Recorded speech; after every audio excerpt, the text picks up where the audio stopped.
Hey, good morning and welcome. Welcome to the Friday edition of the Tom Barfield Show. Week one just about in the books, and we are glad you're with us here. We are live today from Collect 'em Again. That's what is the address? 930 Austin Avenue. And thanks to Ben and to Kevin for letting us invade their space and put the show on here from Collect 'em Again. We'll be in our new studios on Monday. Looking forward to that. That's going to be exciting. And they may not be 100% complete, just like this show's not 100% complete, believe you me. So we may, like the show's under construction. The studio very well may be under construction, but there's going to be enough there that we'll be able to move into the permanent digs, and looking forward to that. So that'll be a lot of fun. Really looking forward to doing that. On the show today, we're going to talk with Greg Tepper. He's the editor-in-chief of Dave Campbell's Texas Football Magazine. And, I mean, he is, if it's Texas football, it's Greg Tepper. He's got it, man, I'm telling you. Also, the athletic director for Midway ISD, Brad Shelton's going to join us. And we'll talk a little bit about those state championships. And Lark's here with us. Lark, do you think that it's highly unusual for a softball and a baseball team to claim a state championship? I can't think of any softball baseball combinations. There's been plenty of football and soccer or maybe basketball, but baseball, softball, it's I would think it's unusual. Think it's unusual. So that was last spring that Midway was able to accomplish that. We'll talk to Brad a little bit about how that has influenced or carried over into this school season. And, you know, now it's been about a year. Baseball and softball is underway, and we'll talk about that with Brad next week on the program. You know, state championship game for La Vega basketballs today at 5 in San Antonio. And Marcus Willis is going to join us again on Monday. He was with us earlier this week before the semifinals. He's going to join us again to break down that championship, and we'll talk a little bit about that. Bryce Cherry will be here, as usual, on Tuesday. James Leverton, the baseball coach at McClendon, will be with us on Tuesday as well. Kyle Yeomans will continue with our Lake Waco segment with Jones and Mitchell, talking all things golf from Lake Waco Golf Club. Lonnie Judd. Lonnie Judd is the athletic director at Robinson ISD. He is retiring from the school business. Lucky devil. Exactly. Some of us are going to work well in there.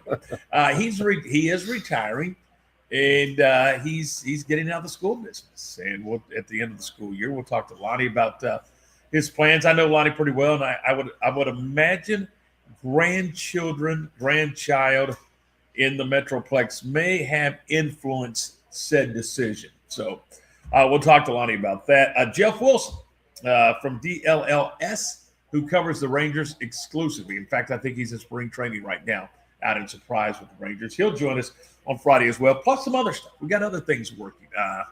We're working on. We're efforting Alan Carter, who is he's the producer of the television program on NBC, The Voice. He's a local guy, went to Conley back in the day, and he is a huge Ranger and Cowboy fan, more than a fan, really. I mean, this guy knows it inside and out. He spends a lot of time in spring training. He has that ability to go do that. So we're going to try to catch up with Alan Carter if we can make our schedules work next week as well. So we got a lot of stuff going on as we get ready for this Friday edition of the program. We were just, and we'll talk about some of the things that are going on. We mentioned La Vega playing basketball. The West tournament continues. That Texas 2A showdown continues. Lark will get into all that a little later on. Baylor baseball hosting Air Force this weekend, and it starts tonight at 6:30. Hopefully the rain will hold off enough for us to get games in on Saturday afternoon and Sunday afternoon. Baylor softball's made changes to their schedule. They're going to play a doubleheader today, so we'll get into that a little bit. And there's just all kinds of fun stuff going on. Baylor basketball, the Baylor women are in action tonight in the Big 12 tournament against Colorado. So we'll talk a little bit about that. So we got a lot of stuff going on today. We are presented by our friends at Toe King. And we, again, if you get stuck on the side of the road, then you need a little help. You need Toe King.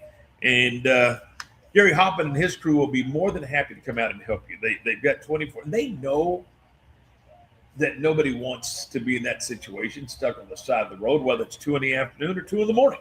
But they can help you at Tow King. They offer that 24-hour emergency roadside assistance. They've got trained operators, high caliber equipment, and it's reassuring to know that if you have something that puts you in a bind like that you can depend on Gary's crew at Tow King.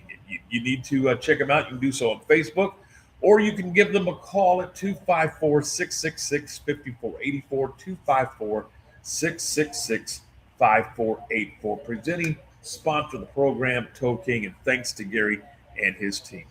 Let's see what else. So we were just. I want to get your opinion here. This was not in our game notes here, but we're going to dive into this. We just saw a highlight where the Atlanta Braves in a spring training game won a baseball game on a reverse call on a ball and strike. It's the automatic ball strike system, the ABS system, which is being implemented in all 30 major league ballparks. Your opinion, please, sir. Well, I hate it. I hate it. I'm right there with you. I mean, shortstops make errors. Outfielders overthrow cutoff men. Pitchers throw wild pitches. They make mistakes. So can umpires. I mean, why must the umpires be infallible? Just because television has this little square that they put up there that people think that they know better than the umpire behind home plate. I mean, that little square, where is it positioned? At the front of the plate, at the back of the plate, 2 feet behind the home plate where the catcher catches the ball? I mean, you've got 17 inches across the front of the plate, and it's a house-looking thing, and that's a column that goes up through the strike zone. And just because you've got that little square on the screen doesn't necessarily mean that it was a ball or a strike. Again, why must the umpires be infallible? Well, and I don't know if they perfected that square or not perfected that square. I don't care. Don't take the human element out of the game. I agree. You do college baseball. I do college baseball. And I know that the ultimate goal is to get it right. I understand that. I fully comprehend that. Sure. But I don't like the stoppage of play and the review. I don't like the review on certain plays. And I certainly am not going to want them to stop on balls and strikes. Well, they put in a pitch clock supposedly to speed up the game, and then they add all these reviews to slow it back down. So make up your mind. What do you want? It's from my point of view, it's all driven by television producers. Well, I don't know about that in college. In college sports, I don't know that that's the case. Well, they're just following the major league thing because the kids are going to, graduate hopefully to the big leagues. That's the reason why they implemented such a small percentage will do that. Well, you know that, but still, that's the reason why. I don't know that that's I don't know why. I mean, that's your opinion, and I'm fully aware of your opinion and appreciate your opinion. I don't know that I agree with that. I just know that it's there, and I've seen balls and strikes assessed to the batter and to the pitcher, because the batter has a certain amount of time to get in the batter's box. Yeah, he's got to look up at the pitcher, and the pitcher doesn't give him time to look up at him. The pitcher gets a warning. Yeah, it gets a warning. It gets a warning. And then I think after the second or third warning, anyway, then they have the pitch clock and all that good stuff, and we're speeding up the game. Why? That's the beauty of baseball, in my opinion. It doesn't have a clock. Right. We can play on Monday and 2:30. We can play on Tuesday and 3:20. But nevertheless, that's where we are today. And how many pitches does a plate umpire end up calling in a game? Oh, I don't know. 200 probably, maybe. That's probably the low end, especially maybe at the big league level, maybe 200. But at the college level, especially the junior college level where I call, it could be anywhere from 250 to 300 pitches. In a game? In a game, yes, sir. When you consider that you have 13 walks in a game for one side, 12 hit batters between the two teams. So how many challenges do we get for ABS? I mean, I don't know, but I'm just not a big fan of that. And, does it trickle down to the high school level where it becomes incredibly expensive to put in a pitch clock and all? I don't know. But anyway, we're way off subject here. All right, coming up in just a couple of minutes, Greg Tepper from Dave Campbell's Texas Football Magazine. He's the editor-in-chief.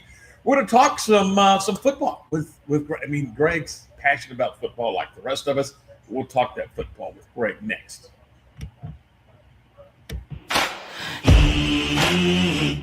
Morrison's Gifts, Waco's oldest family-owned gift store, wants to ask a question to the guys out there. Don't you just love gift giving? Does John Hart, Consuela, or Jellycat mean anything to you? If not, at Morrison's, we have your answers and your back. For 47 years, we have guided men and you ladies through the trauma of selecting the right gift for the right person. Come and see us at 4312 West Waco Drive in the Brazos Square Center, close to Jason's Deli. That's Morrison's Gifts, owned by a proud Baylor Bear.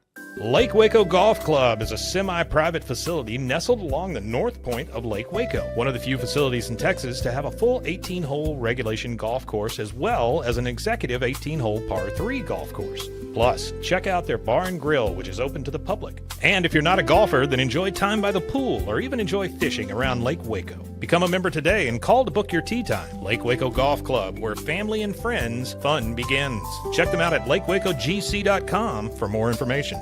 Bumblebee Blinds of Waco and Temple is your one-stop shop for custom window treatment, transforming your vision into reality. Choose from a selection of shades, blinds, shutters, and curtains. Bumblebee Blinds stands behind our service and products, ensuring peace of mind with our trusted warranty. Call Bumblebee Blinds today to schedule your design consultation. Bumblebee Blinds, simplifying window treatments one covering at a time. BumblebeeBlinds.com. Being stuck on the side of the road is stressful no matter what time it is. Tow King is here to help.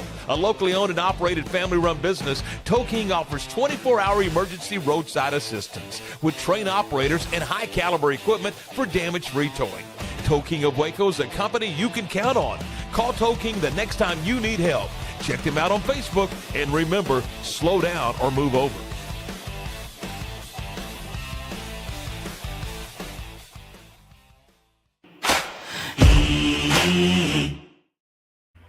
All right, welcome back. This is the Tom Barfield Show here on a fun Friday. Glad to have you with us. A lot of stuff going on this weekend. We are efforting Greg Tepper from Dave Campbell's Texas Football Magazine. Oh, we got Greg. Good morning, Greg. How are you, buddy? I am great, boys. How are you guys doing? Terrific. We appreciate your time. I thought you were on the road today. You know what? I thought I was going to be on the road too, but finished up early, and I would I would pull over to the side of the road to talk to the great Tom Barfield. Man, I appreciate your time today. So what's a day in the life of Greg Tepper look like without regular season high school football? Yeah, just staring out the window, waiting for fall, right? That's part of what we're doing. But at the same time, we've already started. We're already deep in production for the 2026 summer edition of Dave Campbell's Texas Football, the 67th annual edition, and my 16th here with Dave Campbell's. And that is a long process that just has to start early. So, for example, high school football coaches have already been hearing from me, getting to get questionnaires in. That's where we get a lot of the nitty-gritty information about each team, how many starters you have coming back on offense, how many lettermen are returning, et cetera. So we're already hard at work. We're assigning out, figuring out what the big stories in Texas high school football and Texas college football are going to look like. And so it is, it's a long process, but it's got to start early. And so that's, we're already hard at work. Those forums, those Q&As and all that kind of stuff is look, there's so many schools in Texas. Is that a challenge to get those in? Yeah. Yes. Okay. Let me start with this. Yes. The reason we have to start early is we have to track down 1,500 of them, right? We got to get everyone from every school in the state. And so, yes, that is a challenge. And also, I will say that our relationship with Texas high school football coaches is such that they have such respect for the brand and such respect for what we do that some of them need a little extra nudging, but almost, we will get every questionnaire. We get every questionnaire every year, especially at least from the UIL schools. There are 1,260 UIL schools. We'll get every one of those simply because coaches have such an affinity and a love for this brand. And that's something we don't take for granted. Our relationship with those coaches is sacrosanct, and it is really kind of the lifeblood behind this program. So it is a challenge. They get tired of hearing from me sometimes. You got to give them a little bit of leeway to make sure they get it in, but we will get all the information that we need. And we're going to talk about realignment here in just a second, but I want you to talk a little bit about the brand itself. You mentioned Dave Campbell, the great Dave Campbell. What a wonderful man he was at Hollisville, and in the magazine that began 67 years ago, I think you said. But this brand, Dave Campbell, has expanded. I'm looking at the website right now. What an incredible website! Oh yeah. Well, I appreciate that. That's something that we've tried to do. Look, we're an old brand. Look behind me. We got the 1960 edition when we had 574 schoolboy teams in the magazine, right? We've expanded the magazine, and the magazine is always going to be at the core of what we do. It's always going to be our backbone. It's always going to be, the central nervous system of what we do. And also, one of the things that I think we've done here at Dave Campbell's in my time is been to enter into the digital age and enter into the modern age, because we are, the great thing about football in the state of Texas is that we have not found the bottom of the appetite for football across the state of Texas year round. And so one of the things that we thought of, that we thought kind of, and one of the operating animating principles around here, at least in my time, has been, the magazine. We always say the magazine kind of starts football season. Whenever it comes out in the fall, in the summer, that's when football season really starts. What we tell people, our charge is to make sure we are continuing that conversation all year round, and we are continuing that conversation every day. And so that's what we try to do, whether it's through our live shows, through our podcasts, through TexasFootball.com, through our streaming platform, Dave Campbell's Texan Live. We stream more than 2,000 live events across the state of Texas year round, including, obviously hundreds and hundreds of high school football games, but basketball and softball and baseball. And so that's one of the things that we've tried to do and build this thing into more than just a magazine. The magazine will always exist. You guys don't have to worry about that. I think there may be a time in which nobody's reading it but me, but we're still putting out that magazine. It doesn't have to be just that, and that's one of the things I'm most proud of is what we've built here into kind of building out the ecosystem. You mentioned, Greg, the commitment to other things. One of the things that I'm incredibly pleased with and proud of that you guys are involved in is the Texas High School Football Hall of Fame. I know you and Adam both have a great respect for that Hall of Fame, and you're committed to it. Talk to me why you're so committed to the Hall of Fame here in Waco, Texas.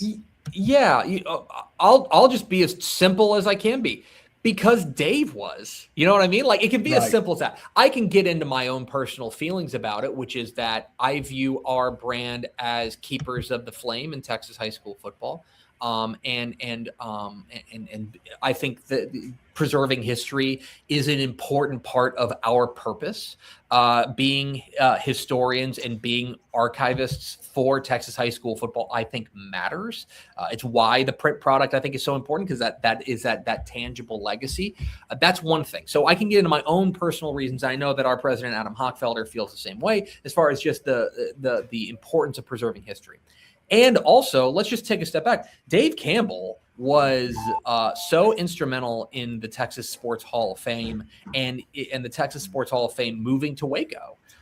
He was there. There are some people, I won't go so far as to say, because it would sound a little self-serving for our brand, but there are people who would say that Dave Campbell kind of saved the Texas Sports Hall of Fame, that it was in kind of the greater DFW area. It wasn't doing well. And Dave Campbell kind of took it under his wing and said, you know what, I want to make this a big deal. Let's move it to Waco. He kind of rallied the troops and got people on board with it.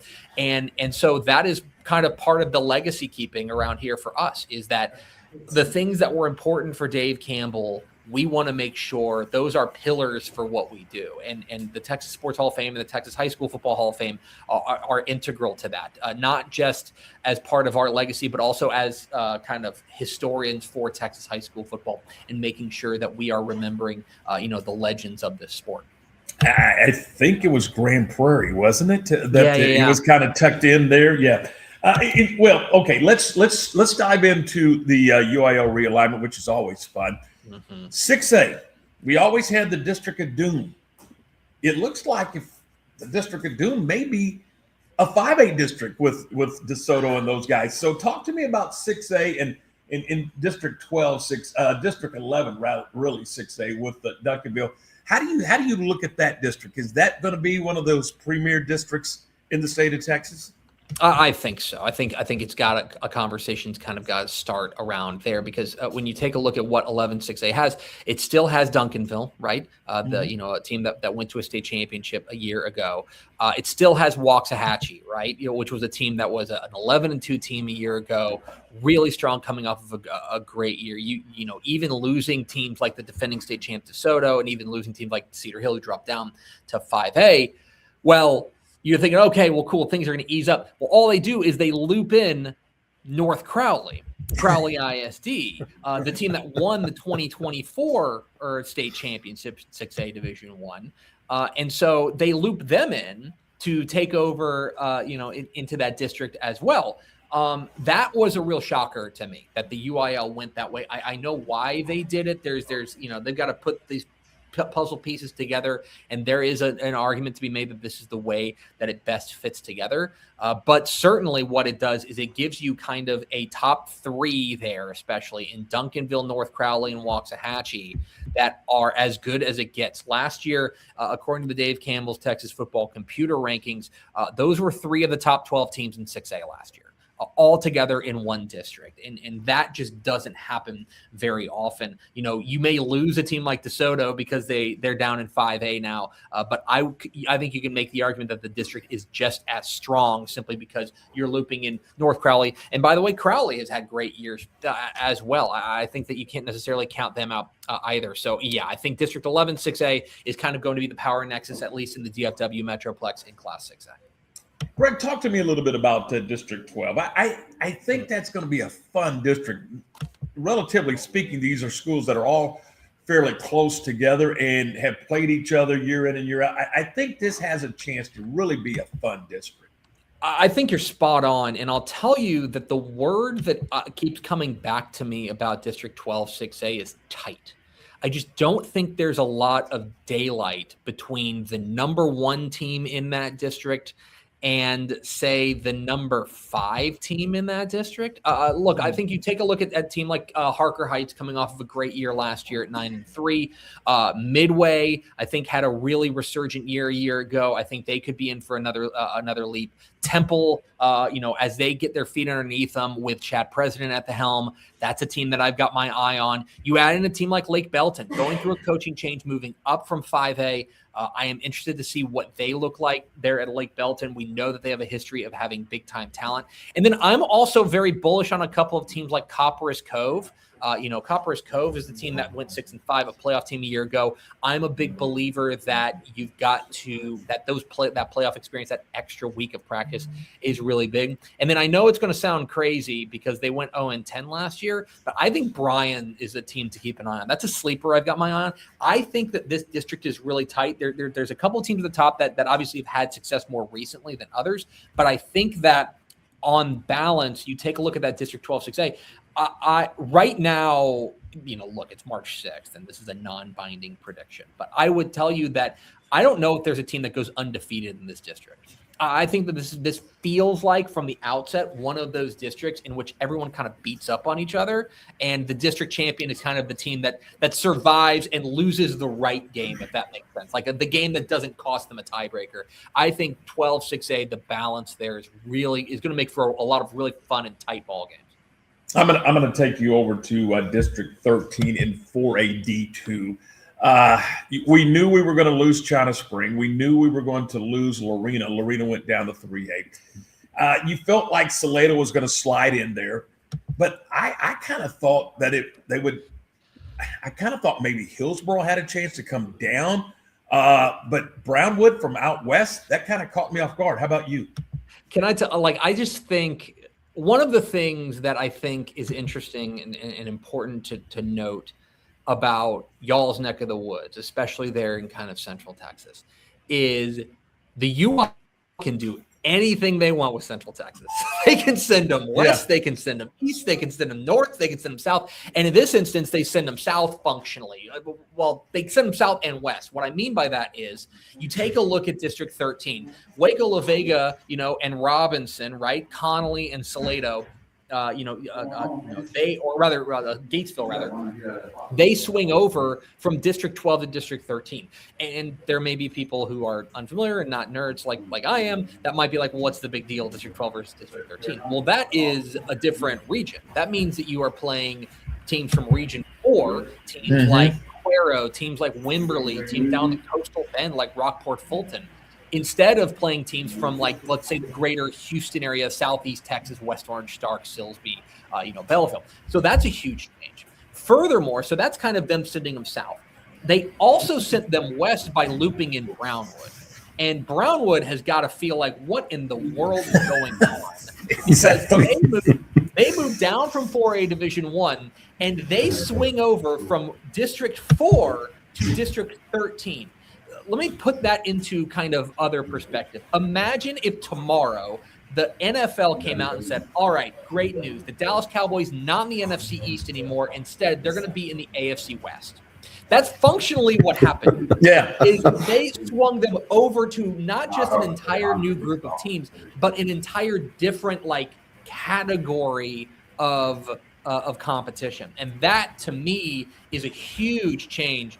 District 13, I'll tell you, especially that top three, La Vega, Robinson, Brownwood's going to be a lot of fun. I think Connolly is a real bounce back candidate after last year, and then Salado coming off a really, really nice win, a nice year rather. They move into, I think, a much tougher district, but I'm interested to see how they bounce back, especially if they can get that defense going. And a lot of it does have to do with location. And you look at in 4A D2, you look at District 11, there's 8 schools, but then you swing over to District 5 out of Region 2, there's 4 schools. You're in the playoffs in March. You know that you're in the playoffs in March for next fall. Yeah, and there's a couple of different kind of things there happening. First of all, you mentioned District 11.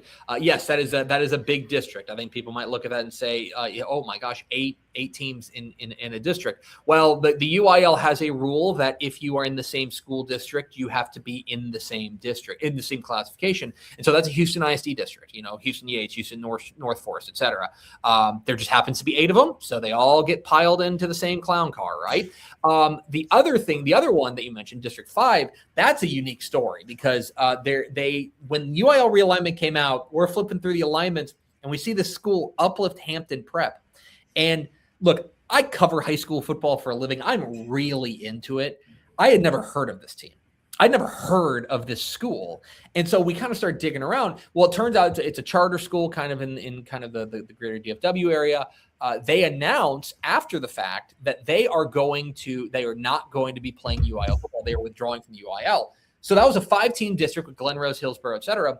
And now it's a 4-team district. And so congratulations to the Bulldogs of Venus, who have not made the playoffs since 2015, who are now here on March 6th, bold prediction, going to make the playoffs. Like they're guaranteed a spot in the playoffs. I think there's a couple things the UIL could have done a little bit better there as far as making sure that the teams like these teams that were moving into the UIL that wanted to be aligned in the UIL really want to be aligned in the UIL. But that has set up a scenario there where, yes, you're in the playoffs, but also now suddenly you got to go and find another non-district game. Like that's one of the things that you mentioned the 8-team district, right? With Yates, North Forest, et cetera. Here's the good news for them. They only got to find 3 non-district games. If you are Hillsborough, you have to go find 7 non-district games. And there just are not a lot of teams that need a week 7 non-district game. So I'm not really sure what they're going to do. Wouldn't be a surprise if they played a private school team or a team from out of state or something like that. But that is one of the kind of strange quirks, I think, of UIL realignment, especially there in District 5, 4A, D2. All right, Greg, give me one district, 1A to 6A. I don't care. One district where you went, wow, this is a district.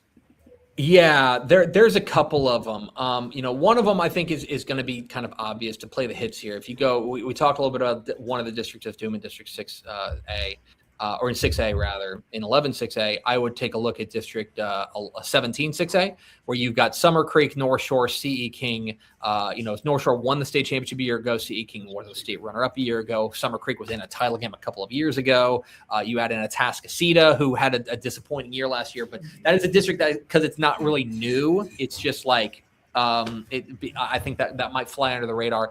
That is a district that I am really interested in. And then the other one that I want to point out there, and this is if that's playing the hits. Let's go and do one that's about as hipster as it gets, okay? Let's go to District 1, 2A, Division 2, okay? So this is the smallest classification. District 1 is going to have Groover, who was a state semifinalist a year ago, Stratford, who lost to Groover in the regional final, Bovina, who was one of the most remarkable teams in Texas high school football last year. They entered the playoffs, I think, I think they were 3-4 or 3-5, and then they won a couple of games and made massive upsets to get into make it to the regional semifinals.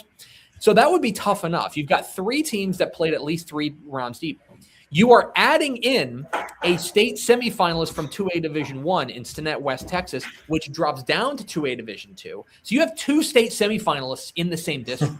That is as ludicrous as it gets. Poor Vega, who was the only team that didn't make the playoffs last year in this district, didn't just not make the playoffs. They're the only team that didn't play on Thanksgiving last year in this district. That is 2A Division 2, again, way up there in the panhandle. But that is one of the most dynamic districts in Texas high school football. One that I think when district play rolls around in October, I'm going to be really fired up about.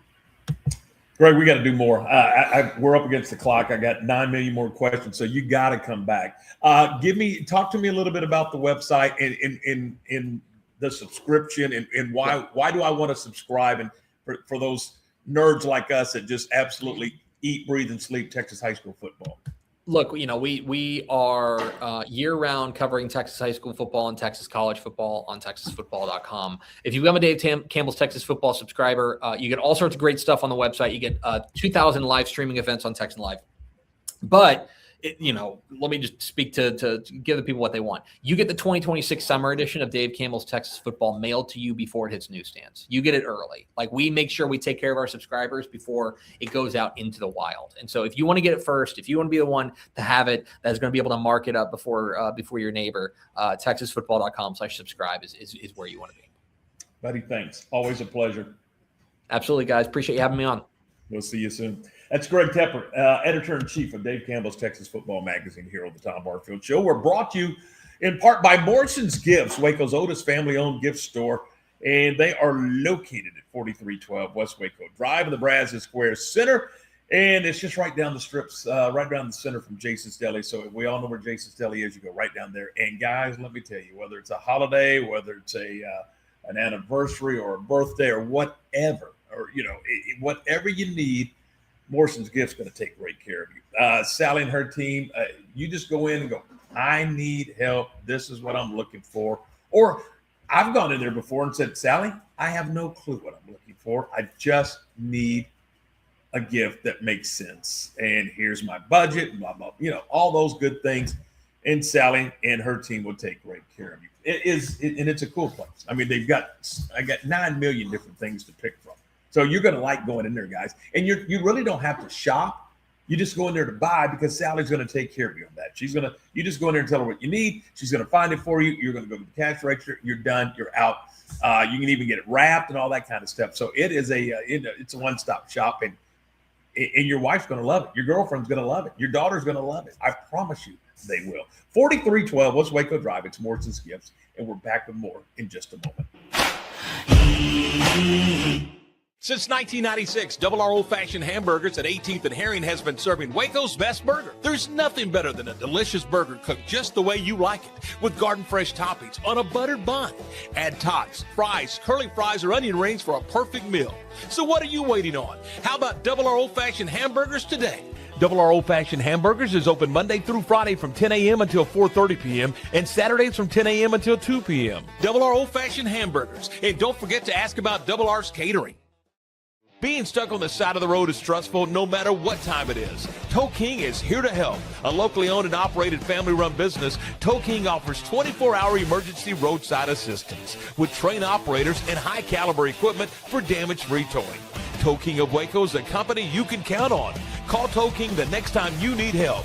Check them out on Facebook, and remember, slow down or move over.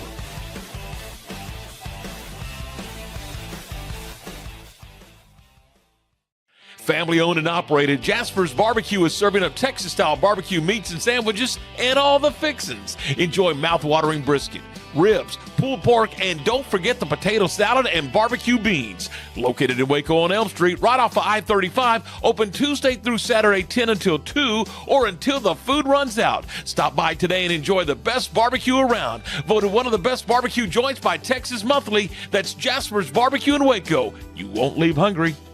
Morrison's Gifts, Waco's oldest family-owned gift store, wants to ask a question to the guys out there. Don't you just love gift giving? Does John Hart, Consuela, or Jellycats mean anything to you? If not, at Morrison's, we have your answers and your back. For 47 years, we have guided men and you ladies through the trauma of selecting the right gift for the right person. Come and see us at 4312 West Waco Drive in the Brazos Square Center, close to Jason's Deli. That's Morrison's Gifts, owned by a proud Baylor Bear.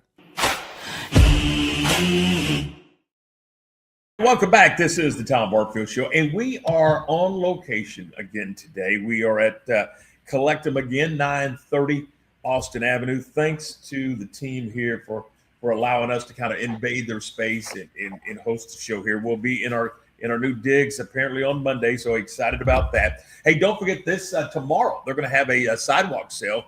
And it's $1 comics, $1 comics sidewalk sale tomorrow. And you're saying, well, hang on there, it may rain. Well, if it rains, then we're going to put the sidewalk sale inside. I mean, rain or shine, there's going to be a sidewalk sale here from 10 until 5 o'clock tomorrow. All right, let's talk a little Midway Panther athletics. We welcome in the athletic director, Brad Shelton. Brad, good morning. How are you? Appreciate your time. Hey, good morning. I might be a little worthless today after watching that Double R commercial. Good stuff. I promise, Brad. I promise. Man. Hey, last year, and we were just thinking about this, and I don't know if anybody's done the research. You won a state championship in softball. You won a state championship in baseball. That cannot be an everyday occurrence in Texas high school athletics. No. And yeah, that's a short list of people that have done that. And but we will always be the first to have done it in the biggest and largest classification in 6A Division I. So that's something we will brag about for a long time coming, for sure. And rightfully so. Yeah, for sure. And it was absolutely one of the funnest experiences I've ever been in professionally, for sure. You know how it is. You're in this business, and I get to watch coaches coach their hearts out every day, and the kids just grind and work hard, and to see that kind of pay off and have that state championship in both, and it was unbelievable. But particularly in softball, we all know how they lost it the year before in the state final game, being up 6-7 runs, and girl hitting the grand slam to walk us off, and just that level of disappointment. And one of the memories just cinched in my brain is when that girl hit that ball, there was no doubt it was going over the fence. I mean, I don't know if it come down yet, but every one of our kids on the field just dropped in unison. And man, it was just heartbreaking for them to respond and show up the next year and just go to work and be goal driven. And then for have it to pay off, while it wasn't the exact team, it was 90% of them. And man, that was just so rewarding. And it was just a feeling that, you chase, right? In this business and competitive sports, you're chasing that. But that's one that will always be special just because of the way they responded.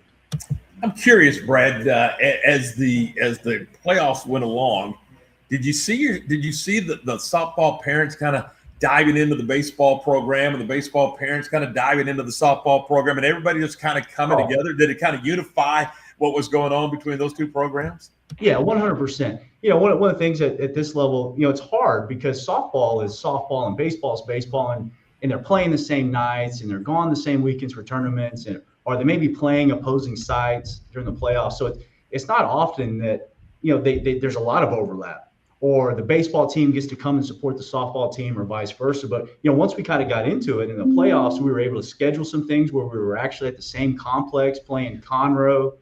So baseball was right across the seating from softball. So, there was a ton of overlap. When, we had several of our baseball kids come and watch softball. And then obviously in baseball games, several softball kids come, and our coaches here really, really work well together. Coach Williams, Coach Kornblum have a great relationship. Their staffs have a great relationship. So, when it got to it and they were able to support one another and be present for one another, man, it was fun. And you would go to that baseball state championship and the softball state championship. We had everybody, all fans outmatched 3-1 across the board in both. We fill that thing up, and, it's just, it reminds you of what a community thing high school athletic sports is. It's really a community endeavor.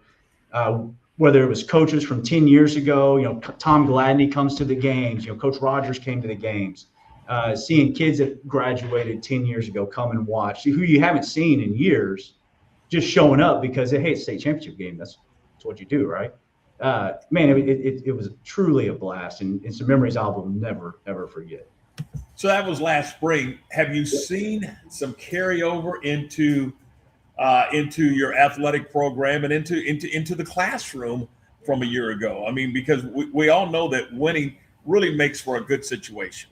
Oh, for sure, 100%. And not just in those sports, but across the board. To your point, in the classroom, in the hallways, football season was pretty successful. You see it just kind of bleed into everybody, and coaches are competitive too, right? So, like our football coach, and our baseball coach are going at it each time, and, he's got something to hang over him, and so, it kind of drives everybody.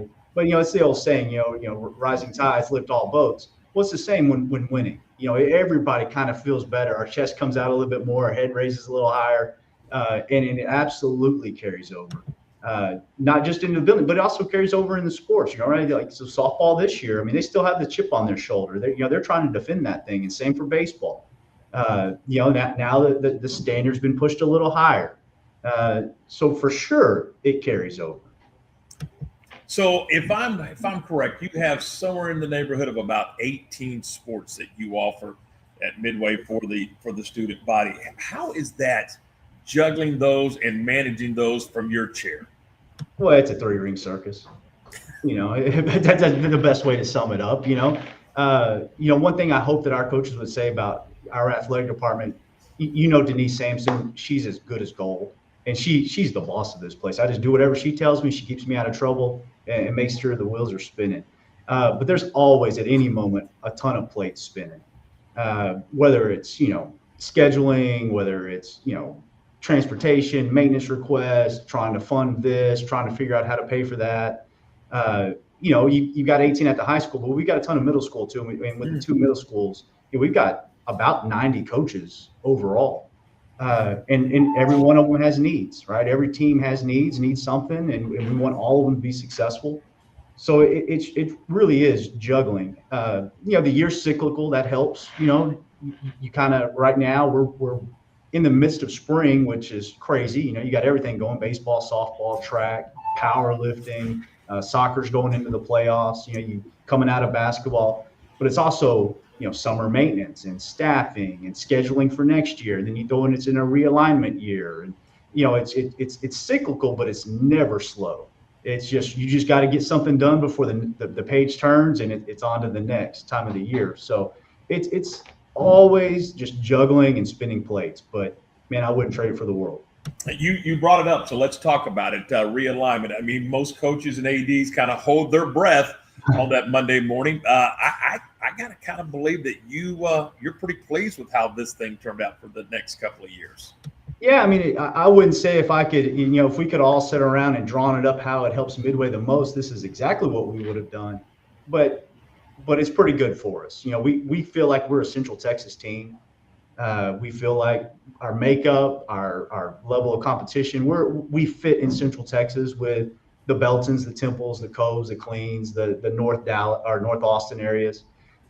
We feel that's kind of where we belong. So we were pleased to be in that.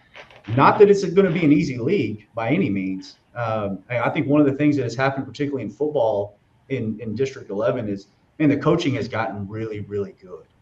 Coach Southern over at Cove is a tremendous coach. Brian just hired Blake Joseph, who has a tremendous resume and is a hometown kid. I think Lake Belton just got him a really good coach with the OC at Westlake, who had been at Southlake before that. Chad is a great young coach in this profession at Temple.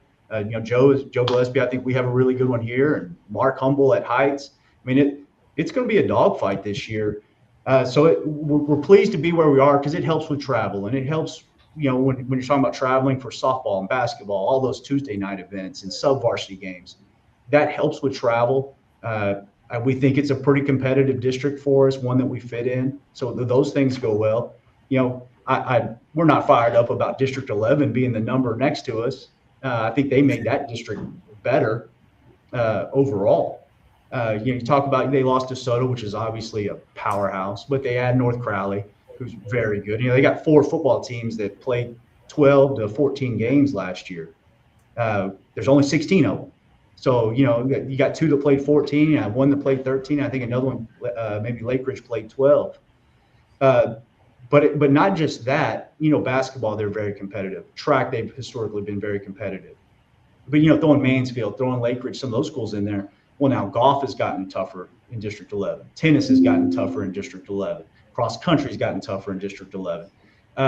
So I think they made it tougher, not just on the football side, but overall across the board in all of their sports programs in District 11. So matching up with them in the first round is always challenging. We thought we had a pretty good girls basketball team this year, and we did, and I thought they were very talented. We play Cedar Hill, and we get it close, but it's a tough game for us. We end up losing it. Well, they just lost in the state semifinals. They're pretty good. Makes it difficult, certainly. A final thought from you. 6A is kind of separated from 1A through 5A. In that 1A through 5A, you separate out those districts, and then they go play. In 6A, you qualify, and then they divide it up, big schools, little schools. Why do we do it that way? Why do we separate out 6A from 2A through 1A really through 5A? Why is it separated out like that? I think it's a great question, and I don't know that I know the exact answer. I've been told it's about travel, and you've always got the West Texas problem when you get into 6A. Right. And I wouldn't want their problems right now for anything. I mean, they're in a very small football district trying to find a bunch of games at the 6A non-district games at the 6A level. That's a challenge. It's a challenge for us to find non-district games, and we're in Central Texas. So that's what I've always been told. It definitely complicates things in the sense that, I'll give you an example of soccer playoffs. District 11 finishes tonight in boys soccer. We don't know who our first round opponent will be yet. We got an idea, but how games play out, it could be one of 3 different schools based on who gets in, because whoever gets in will determine who's Division I and Division II. We have a similar deal in our district tonight. Temple boys soccer will make the playoffs, but we don't know if they'll be Division I or Division II. Another game's outcome tonight will determine that, because it's all based on who makes it. But once it is a little easier, we're the biggest school in District 12. So if we make it, we're always going to go Division I. Doesn't make it easier on the field or on the court, but we at least know scheduling and trying to find playoff venues and opponents. We know we're going to go Division I, which means, in football, the last couple of years, we were going to get Duncanville or Waxahachie, depending on, if we finished first or second, and you just knew that was going to be. So you're talking, you knew you win district or you finish, first place big school, you're getting one or two schools that have a chance to win it each. But yeah, that's just kind of our lot. So we're going to buckle up the chin straps and go play, right? Brad, I know it's a busy time, and I appreciate your time. Thanks. We kind of did a little State of the Union thing, but I wanted to get you on and talk a lot about realignment and talk about what was going on within the athletic program. I mean, it's just it's crazy to win 2 state championships, softball, baseball like that. Congratulations on a great year last year, and having a great school year this year. Appreciate your time as always. Thanks for the relationship that we have with MidwayTV.com and all that good stuff. We do appreciate your time today. Well, I appreciate your time. Glad you're doing this, man. This is you've been a great proponent of high school sports, particularly in Central Texas, and man, I'm glad you got good platforms to keep doing that, man. We need you out there. Thanks, buddy. Talk to you soon. Yes, sir. That's Brad Shelton. He's the Director of Athletics for the Midway Independent School District. This is the Tom Barfield Show. We're presented by King and brought to you today by Lake Waco Golf Club. Man, I know there's some rain in the forecast for Saturday and maybe even Sunday, but today, why not sneak off a little early? Go tee it up. You can tee it up on the 18-hole golf course. You can tee it up on the or the regulation golf course or the par 3 executive golf course. You can do that. You can go have dinner at the restaurant. You can have lunch at the restaurant. I mean, it's a cool place to go hang out, and that's what a lot of folks are doing. They're discovering or rediscovering, if you will, Lake Waco Golf Course. Go online, check them out. It's LakeWacoGC.com. That's WacoGC.com, and you can schedule a tee time there. You can schedule a time to go take a tour and look it over and make that determination whether you want to join in as a member of their team. It's a great place. Good people out there, and you'll like what you see when you go to Lake Waco Golf Club. It's a semi-private facility, and it's right there on the north end of Lake Waco. And I play there, and I love it. It's a great place. That's Lake Waco Golf Club, and it is a Friday. We are again at Collectum again, and they got the big card sale. I mean, the comic book sale coming up tomorrow. It's $1 for a lot of the comics, and so you need to check that out if that's your deal. 930 Austin Avenue, and that'll be coming up tomorrow. All right, we'll take a break. When we come back, we're going to go to the sports desk, see what's going on across the wide world of sports for Central Texas. We do that next. Lake Waco Golf Club is a semi-private facility nestled along the north point of Lake Waco, one of the few facilities in Texas to have a full 18-hole regulation golf course as well as an executive 18-hole par 3 golf course. Plus, check out their bar and grill, which is open to the public. And if you're not a golfer, then enjoy time by the pool or even enjoy fishing around Lake Waco. Become a member today and call to book your tee time. Lake Waco Golf Club, where family and friends fun begins. Check them out at LakeWacoGC.com for more information.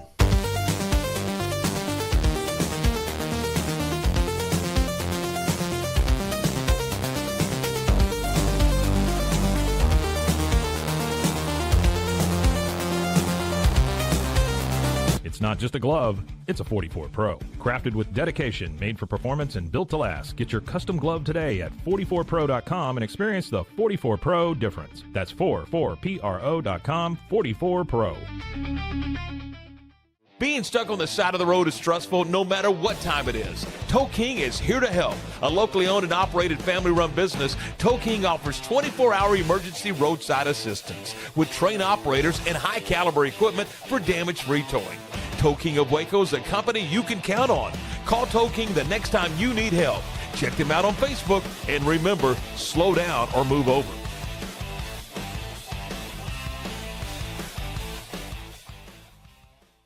Farmhounds offers natural treats and chews made with quality products that support family farm, regenerative agriculture, and humane farming practices. Give your dog the best with wholesome, organic ingredients that promote health and happiness. Shop now at farmhounds.com. Hi, I'm Mitch, the co-founder of Cake, a sexual health and wellness company designed for today and designed for you. Yes, you. The entire product line can be found at hellocake.com, and it's also available in every Walmart near you.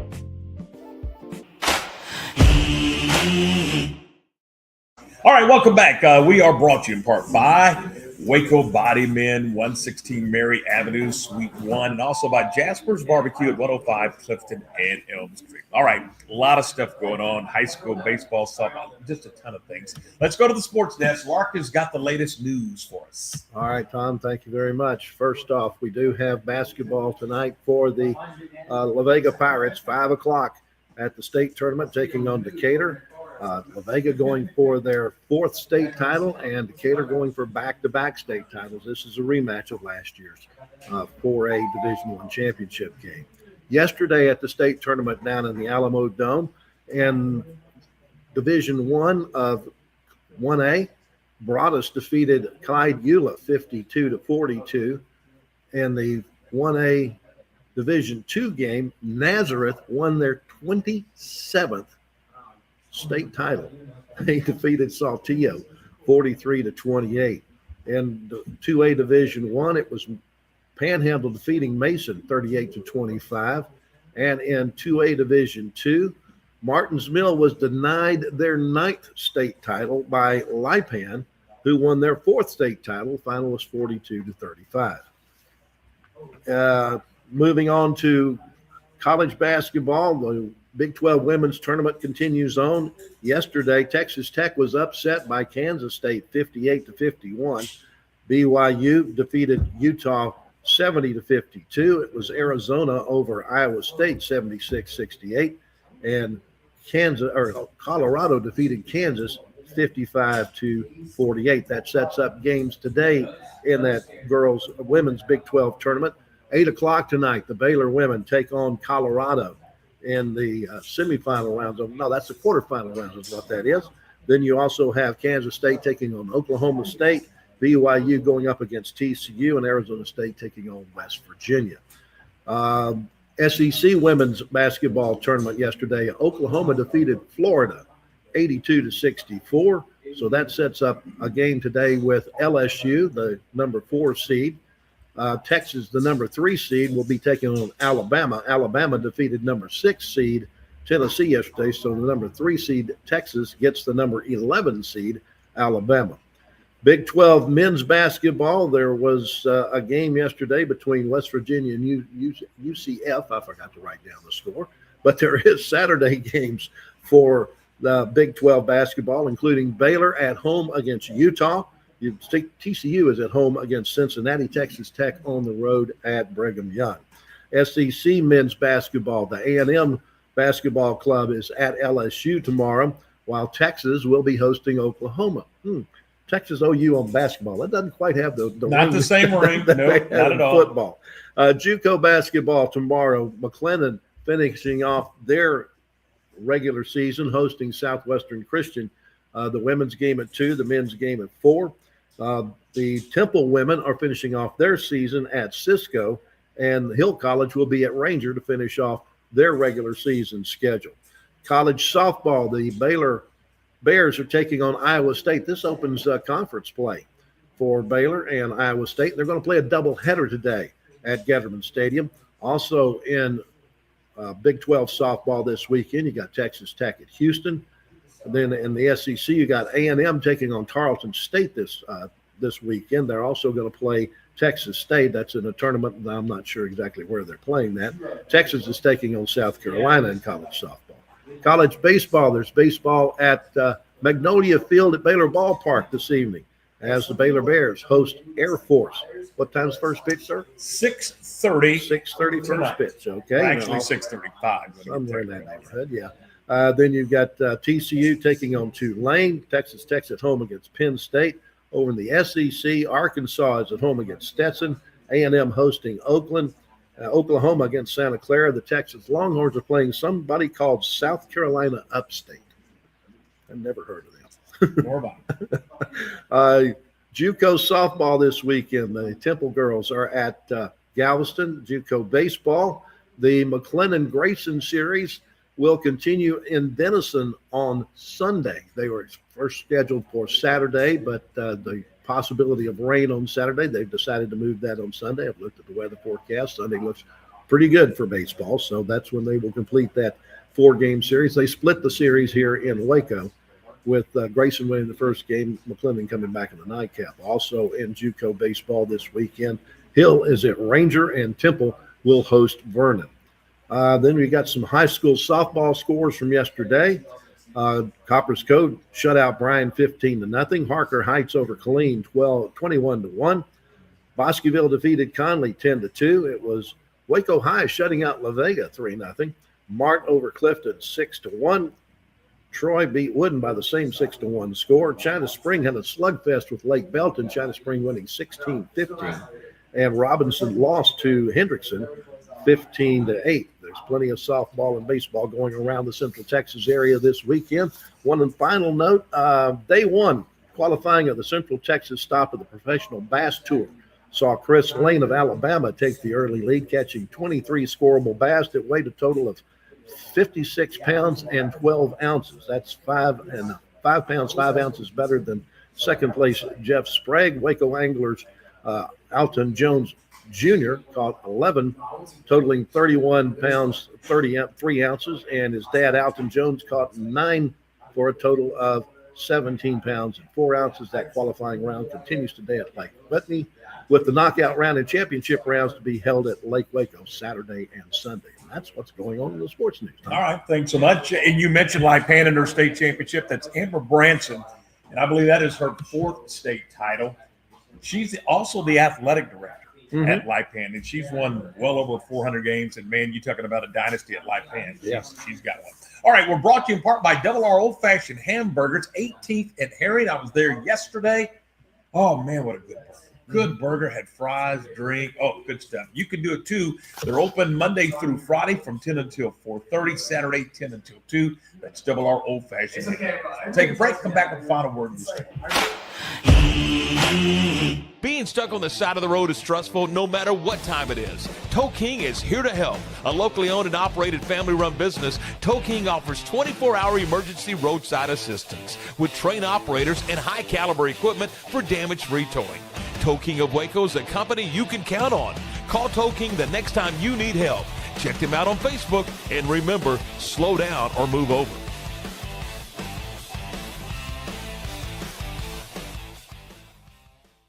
Lake Waco Golf Club is a semi-private facility nestled along the north point of Lake Waco, one of the few facilities in Texas to have a full 18-hole regulation golf course as well as an executive 18-hole par 3 golf course. Plus, check out their bar and grill, which is open to the public. And if you're not a golfer, then enjoy time by the pool or even enjoy fishing around Lake Waco. Become a member today and call to book your tee time. Lake Waco Golf Club, where family and friends fun begins. Check them out at lakewacogc.com for more information. I had a panic moment running my hands through my hair, and that's when I found Keeps. Keeps gave me the results that I was really looking for. I definitely felt a lot more confident once I saw my hair coming back. Keeps has given me the control of my hair back.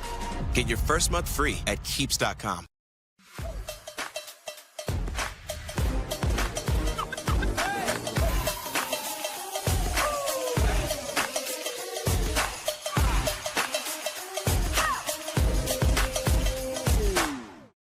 Tervis is all about staying hydrated. Each product is built to last and comes in endless designs to match your personality. Stay refreshed and express yourself with Tervis. Visit Tervis.com today and find your perfect tumbler. Welcome to Kit.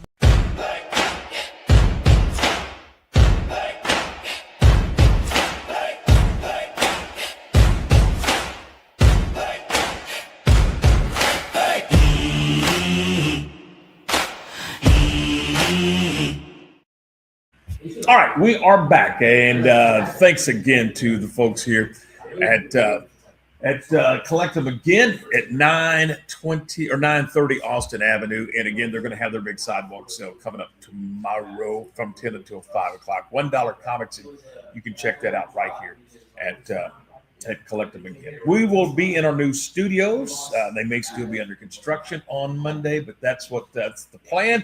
And we're going to talk La Vega Pirates basketball again on Monday with Marcus Willis and a whole lot more. So look forward to that. Have yourself a great weekend. Enjoy your sports this weekend, and we'll see you Monday at 10 a.m. on the Tom Barfield Show.